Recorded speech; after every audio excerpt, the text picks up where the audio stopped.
28e tome sortira ce mois-ci, des presses.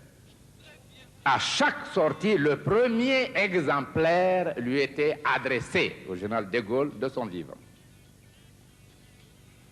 Nos positions sont des positions rationnelles, non passionnelles. Nous pensons que la grandeur de l'homme, tout comme la grandeur d'une nation, ne saurait être exprimée valablement que par l'esprit sous-tendant ses attitudes, ses activités. Et c'est pourquoi, avec la France, nous n'avons jamais eu de rupture réelle. Il y a eu l'incompréhension, il y a eu même des animosités entre quelques groupes et nous. Mais quant au peuple français que nous connaissons, que nous admirons, il n'y a pas eu de rupture, il ne peut pas y avoir de rupture. Pourquoi? Notre fusion totale est faite dans la communauté des idéaux choisis. Et soyez sûrs que la Guinée est sans complexe. Elle a voulu faire montre de responsabilité, de dignité. Et souvent, à l'extérieur de l'Afrique, l'image que l'on a de l'Afrique, c'est cet homme mendiant, assis au carrefour de la rue ou devant une mosquée avec les mains tendues pour recevoir l'aumône. Et même ceux qui, par générosité ou par compréhension de la nécessité de l'aide, apportent cette aide, ils la font souvent dans des formes blessantes. Nous disons, quant à nous, l'histoire, ce n'est pas une course de vitesse. C'est une course de fond sans fin. Pour valoriser l'existence de l'homme, il faut nécessairement avoir une conscience historique, et une conscience sociale, et une conscience politique, et une conscience économique, et une conscience culturelle, et une conscience humaine en un mot. Ce n'est pas le degré de richesse ou de pauvreté qui servirait chez les hommes intelligents à sa classification, mais c'est ce qu'il aura représenté sur l'échelon universel de la pensée universelle. C'est cela qui se confondra avec lui. Mais la singularité qui a marqué l'accession de mon pays à l'indépendance a été malheureusement exploitée contre le peuple français qui a été induit en erreur. Parmi ceux qui sont là, beaucoup sont venus avec générosité. De ce monsieur Sékou Touré, on en a longtemps parlé. Je ne le connais pas, je voudrais le voir. Qu'est-ce que c'est? Beaucoup sont venus en répondant à votre invitation. Et beaucoup se posent la question, quel est cet homme? Je voudrais vous mettre à l'aise. Cet homme est un fils de la Guinée. Cet homme est un être simple qui a commencé la vie à 17 ans, qui n'a bénéficié que de l'enseignement primaire. Cet homme a été brimé tout jeune. Un arrêté interdisant au secteur public et privé de lui donner un emploi. Cet homme n'avait rien. Et au moment où, pour la première fois, son parti, le Parti démocratique de Guinée, l'avait choisi pour être le candidat député pour le Parlement français, il lui était réclamé 5 000 francs. C'est-à-dire 50 francs français aujourd'hui. Cet homme, pendant un mois, était incapable par lui-même de trouver les 5 000 francs. Mais cet homme était déjà dans la conscience des travailleurs de Guinée. Il assumait les fonctions de secrétaire général de l'Union territoriale des syndicats. Et celle plus importante, de premier responsable de la Confédération panafricaine des syndicats. Cet homme n'a pu obtenir les 5 000 francs que lorsque les dockers de Conakry ont appris l'incapacité du candidat à se faire inscrire, faute d'argent, avait donc organisé une souscription pour amener les 5 000 francs. Je suis le fruit de mes frères et de mes sœurs. Et les femmes de Guinée ont pris position pour cet homme, unanimement. Et je ferai de telle sorte qu'elles n'aient jamais regretté leur mobilisation. C'est pourquoi dans notre ligne, dans notre programme, l'émancipation de la femme n'est pas prévue comme un acte de solidarité, mais comme une obligation. Il s'agit davantage de l'émancipation de l'homme qui brime et exploite la femme que celle de la femme. Voilà notre conception et nous la traduisons systématiquement dans toute la législation depuis que nous sommes indépendants. Et vous pouvez voir à l'université, à toutes les écoles, nous exigeons l'égalité de chance, l'égalité de l'effectif.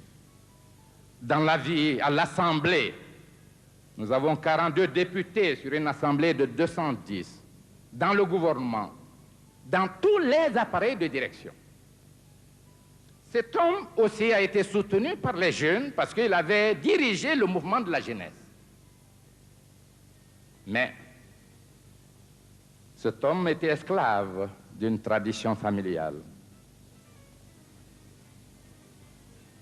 Mes 2 grands-parents ont assumé un rôle de premier plan. Nous qui parlons de démocratie populaire, nous provenons de la féodalité.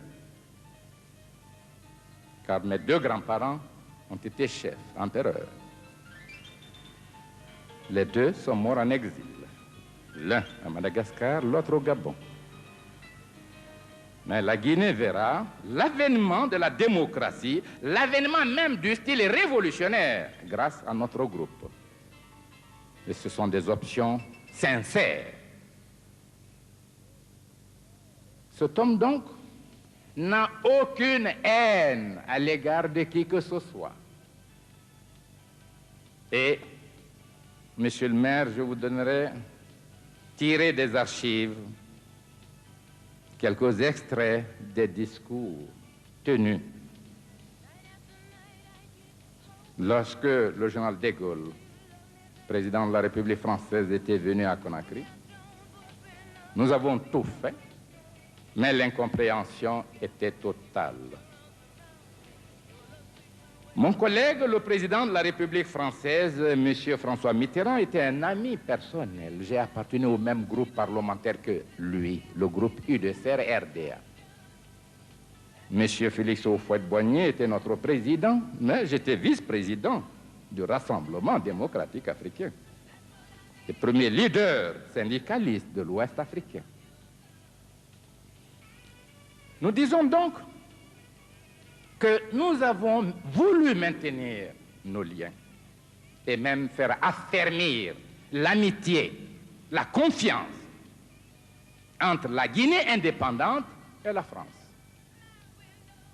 Mais il y a eu contradiction due à la nature viciée des communications. Ici, le peuple français, je m'excuse de l'expression, n'a souvent entendu ou lu que des contre-vérités. Ah, si je pouvais ici être considéré comme l'homme, le militant, sur une place publique, avec n'importe quel homme, discutant devant le peuple français, de n'importe quel thème, de n'importe quel sujet, j'aurais été plus heureux. Parce que j'aurais abandonné le protocole et j'aurais pu clamer certaines vérités. Ceux qui sont venus à l'appel de M. le maire nous accueillir, j'ai dit certains sont des amis, d'autres ne savent pas pourquoi, pour qui ils sont venus. Je voudrais que vous reteniez une seule image, c'est celle d'un homme sincère, un homme qui n'a pas de complexe. Un homme qui n'a aucune rancune. Un homme qui voudrait bâtir avec les Français un avenir merveilleux de coopération entre la France et son pays. Cela est sincère. Mais nous connaissons un fait, chaque pays, quel que soit le niveau de son développement historique, a des besoins. L'homme sans besoin n'existe pas. Car le bonheur est une conception de capacité de satisfaction des besoins, et le bonheur est sans fin parce que les besoins sont sans fin. Si on peut limiter les besoins physiologiques, mais les besoins culturels sont sans fin, l'esprit inventera toujours une nouvelle forme de l'éthique et poussera l'homme à sa réalisation.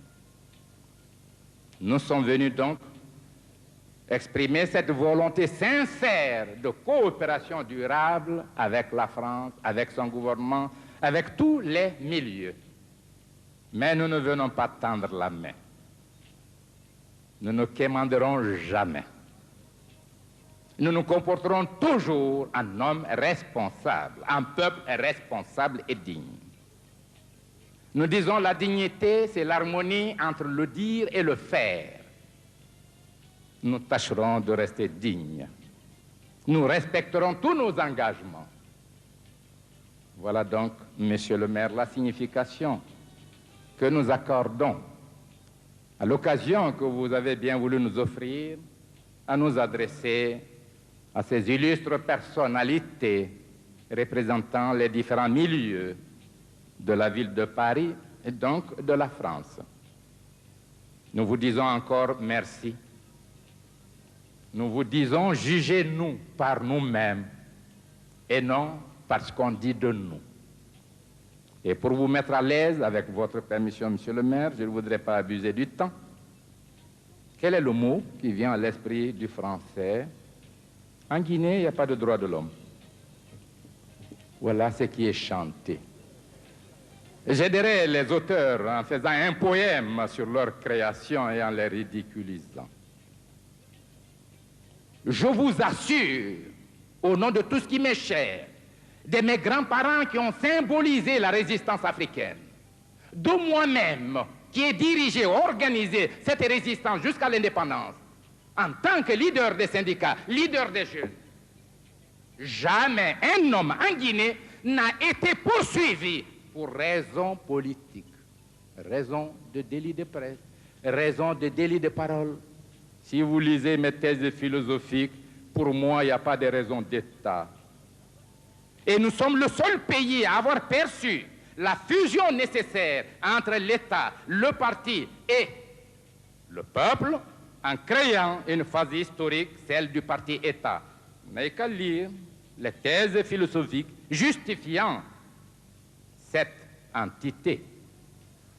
Aucun individu en Guinée ne peut exercer une parcelle de l'autorité du pays, de la souveraineté nationale, sans avoir été élu par le peuple. À 17 ans, tout le monde est électeur. Aucune loi ne peut être votée par le Parlement guinéen sans avoir été soumise sous forme de projet à tous les villages et à tous les quartiers pour que le peuple le discute, en détermine d'abord la moralité en laissant au Parlement le soin de donner la forme régulière à la loi. Aucun peuple ne le fait. Nous sommes d'une démocratie avancée. Et ce n'est pas par orgueil quand je dis que notre système démocratique est en avance. Je voudrais que les plus sceptiques viennent en Guinée. Monsieur le maire, j'ai connu au hasard votre illustre adjoint qui était venu en Guinée et qui m'a fait l'honneur d'une visite, sachant très bien que tout Français qui viendrait à Conakry viendrait avec un héritage de l'action nocive de la presse. Je lui ai demandé de bien vouloir se promener avec moi un peu.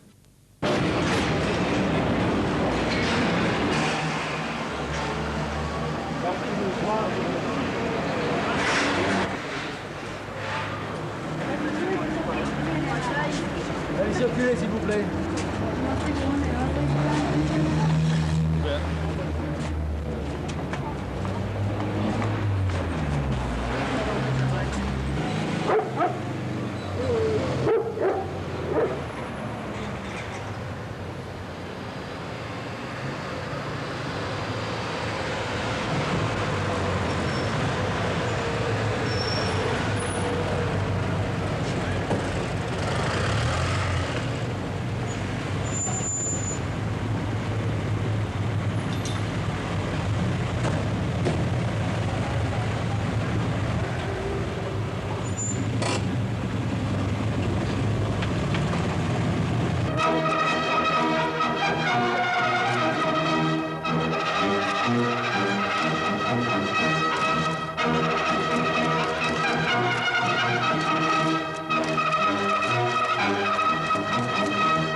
Monsieur le Président. Monsieur le Président.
Nous avons discuté des problèmes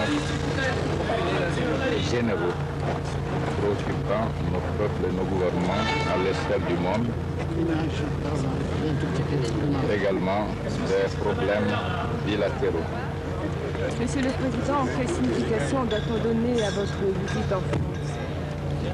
Une signification politique, de reprise de contact, aussi une signification humaine, parce que ce contact me permet de retrouver d'anciens amis, d'anciens collaborateurs. Monsieur le Président, comment jugez-vous l'évolution des relations franco-guinéennes? Êtes-vous satisfait? Je suis convaincu que les relations franco-guinéennes connaîtront un avenir merveilleux, à raison de la volonté politique commune, de la disponibilité du chef de l'État français et celle de la Guinée, et aussi en raison de l'identité des idéaux que nous poursuivons, aussi bien en Guinée qu'en France. Mais n'y a-t-il pas quelques points de divergence entre la France et la Guinée, Monsieur le Président, qui subsistent? Une coopération enregistre toujours quelques divergences parce que chaque peuple a son identité, sa personnalité et connaît ses problèmes spécifiques qui le préoccupent. Mais ce qui est l'essentiel ici, ce qui est le référentiel, c'est l'identité d'idéaux, l'identité d'objectifs assignés et une action commune de deux, de trois ou de plusieurs États. Monsieur le Président, on a dit que le contentieux qui subsistait, le dernier, pourrait porter sur les droits de l'homme, la conception que chaque pays se fait. Est-ce que vous avez abordé ce sujet avec... J'ai convoqué en 1978 à Conakry un colloque idéologique international auquel ont participé plus de 200 personnalités de tous les bords politiques, et la Guinée et la France. Et il y avait des représentants sur le thème droit du peuple, droit de l'homme. Monsieur le Président, au cours de votre visite à Paris, est-ce que vous allez évoquer avec les autorités françaises les grands problèmes qui préoccupent l'Afrique actuellement, tel le problème du Sahara, tel le problème Évidemment, du cela va de soi. Cela va de soi. Tous les problèmes seront évoqués. Nous avons intérêt à faire les communications indispensables à la meilleure compréhension des positions prises par les uns et par les autres. Et que pensez-vous de la crise qui prévaut actuellement au sein de l'OUA? Au sein de l'OUA, la crise qui prévaut était d'abord prévisible, elle a ses causes déterminantes. Ce que j'ai pu dire ici, c'est que la crise sera résolue. Est-ce qu'il y a eu des pas en avant à la suite des contacts et des voyages que vous venez de faire en Afrique? Oui, il y a eu des pas en avant. Je suis sûr que tous les gouvernements africains, tirant les leçons justement des conditions qui ont amené cette crise, feront montre de capacité intellectuelle et politique pour résoudre la crise afin d'assurer un fonctionnement régulier à l'OUA, qui est un outil indispensable, en tout cas utile, Monsieur le Président, à l'évolution du continent. Monsieur le Président, avant Paris, vous êtes rendu dans plusieurs capitales occidentales, notamment les États-Unis, à Bonn et à Madrid, et aujourd'hui à Paris. Alors, est-ce que cela vous rend optimiste quant à la politique d'ouverture que vous désirez pratiquer? Et je dois dire que ici, le peuple français a été induit en erreur, en faisant croire que la Guinée était isolée. La Guinée a abrité, depuis son indépendance et jusqu'à aujourd'hui, le plus d'ambassadeurs que la plupart des pays africains. Vous pouvez vous faire renseigner. Monsieur le Président, je n'oublie pas que vous êtes également président de la conférence islamique, que vous occupez notamment du conflit Irak-Iran. Alors, quel est votre point de vue là-dessus? Est-ce que les négociations ont un petit peu avancé? Et de quoi avez-vous parlé à Fès pendant votre escale? Je dirais que le conflit entre l'Iran et l'Irak est un conflit malheureux qui préoccupe toute la communauté musulmane. Et en tant que président du comité islamique de paix, nous avons engagé des efforts constants. Et même dans une semaine, nous reprenons nos initiatives avec l'espoir que l'Iran comme l'Irak, ayant tiré les leçons des conséquences catastrophiques de ce conflit, sous la forme de perte de vie humaine et de biens matériels, accepteront les nouvelles propositions qui leur seront faites par le comité islamique de paix. Et à propos de M. Godjabé, s'il vous plaît, Monsieur le Président. Oui. M. Godjabé a été exécuté dans cette nuit. Un instant, Marie, s'il te plaît. Oui. Monsieur le Président, M. Godjabé a été exécuté dans la nuit cette nuit. Pouvez-vous nous dire votre sentiment? À exécuter. L'ancien ministre iranien des Affaires étrangères, Ouais. Sadegh Khodzadeh, a été... Oui, je le connais, mais je n'ai aucun avis à émettre. J'ai une haute responsabilité, celle de présider Monsieur le Président, le comité islamique de paix en vue de réconcilier l'Iran et l'Irak. Je ne m'amuserai pas à me prononcer sur un problème que je considère interne. Monsieur le Président, au sein de l'opinion française, en particulier au Parti socialiste, des voix se sont élevées ces derniers jours pour émettre ce qu'on peut appeler des réserves sur le respect des droits de l'homme ou les violations des droits de l'homme en Guinée. Je pense que vous aurez peut-être à ce sujet des conversations dans les jours qui viennent avec certains responsables français. Que comptez-vous leur dire? J'ai dit la France a été induite en erreur. Aucun individu n'a été poursuivi en Guinée pour délit de presse, délit de parole, pour activité politique. Je suis un leader syndical connu du monde entier. Et la liberté, la dignité de l'être et du peuple me sont chères. Il y a eu en Guinée ce que vous avez toujours ignoré, une agression préparée par l'impérialisme qui en voulait à la Guinée. Des Guinéens se sont enrôlés dans des camps où ils ont subi la préparation militaire. Ils ont emprunté des avions étrangers. Ils sont venus débarquer le 22 novembre dans la nuit à Conakry. Ils ont massacré 360 personnes. Ceux-là ont été arrêtés par le peuple guinéen. Ils ont été jugés. Certains ont été condamnés. Ce n'est pas une question de droits de l'homme là. La France nous a donné l'exemple. Et je disais, Historia, votre revue, numéro 36, numéro 41. Vous parlez de l'histoire de la France. Là, ce ne sont pas 8 qui ont été exécutés, mais des centaines, plus de 100 000 personnes ont été exécutées par le peuple français, et le peuple français a raison. Il a incarné là la volonté, la dignité de tous les peuples du monde. Et quand la Guinée, victorieuse, des agresseurs, des mercenaires, applique à ceux-ci la loi qu'elle a décidée d'elle-même, pourquoi voulez-vous rattacher ce fait à une question de droits de l'homme? Est-ce que l'homme français, le Parisien, a droit aujourd'hui de mettre le feu à tous les biens des populations de Paris? Je ne pense pas. Il ne faut jamais opposer le droit de l'individu au droit de la société. L'indépendance, la souveraineté sont des droits collectifs, conquis par le peuple de Guinée.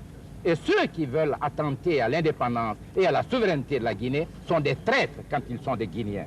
Mais ici, on essaie de faire croire qu'il s'agissait des Français. Aucun n'est français. Tous sont des fils de Guinée.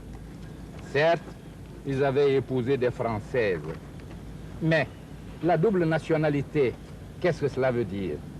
Est-ce qu'un Français qui épouse un Américain et qui vit en Amérique, avec sa femme américaine, plutôt, je m'excuse, un Français qui épouse une Américaine, qui vit en Amérique avec sa femme, et qui porte, que l'Américaine, son épouse, porte atteinte à la souveraineté de son État, l'Amérique, ou non, le peuple américain, les juridictions américaines ont le droit de juger celle-là. Et quand elle sera jugée et condamnée, est-ce que le gouvernement français pourrait poser des questions au gouvernement américain pour qu'on lui parle du sort réservé à cette Américaine? Écoutez, nous avons trop de respect pour la France. La Révolution française est pour nous un symbole. Et nous aimerions que ceux qui parlent au nom de la France expriment la logique française, les valeurs chères à la France, le patriotisme, l'amour de la patrie est une valeur, la défense de la liberté est une valeur, la défense de la souveraineté est une valeur. Et alors, quand la Guinée défend ces mêmes valeurs, vous voulez l'accuser de quoi? Pour rester fidèle à elle-même. Je vous demande de laisser le problème de droits de l'homme, mais à titre personnel, s'il y a quelqu'un qui voudrait mieux connaître cette Guinée, je l'invite à y venir. Et je l'invite à prendre tous les contacts dans tous les milieux qu'il désirerait. Et lui, il viendra ici comme propagandiste de la révolution guinéenne. Parce qu'il aura découvert que les droits de l'homme sont mieux respectés en Guinée que dans certains pays du monde. Monsieur le Président, qu'en serait-il des relations entre la France et la Guinée dans l'avenir? Les relations entre la France et la Guinée, pour moi, sont bonnes et elles continueront à se développer sur la base de la confiance et du respect mutuel. Merci. Merci. Merci.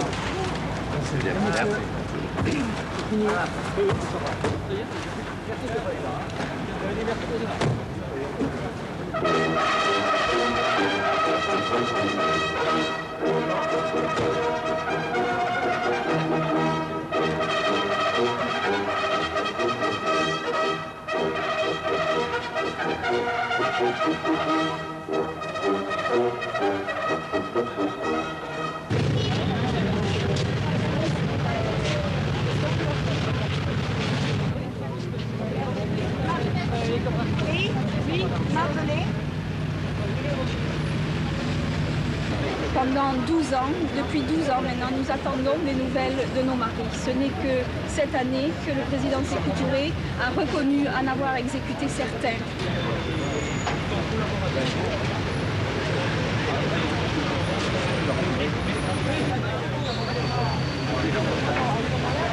sommes constitués en association pour avoir soit la libération des survivants, qu'on nous avait annoncé pendant des années, des survivants,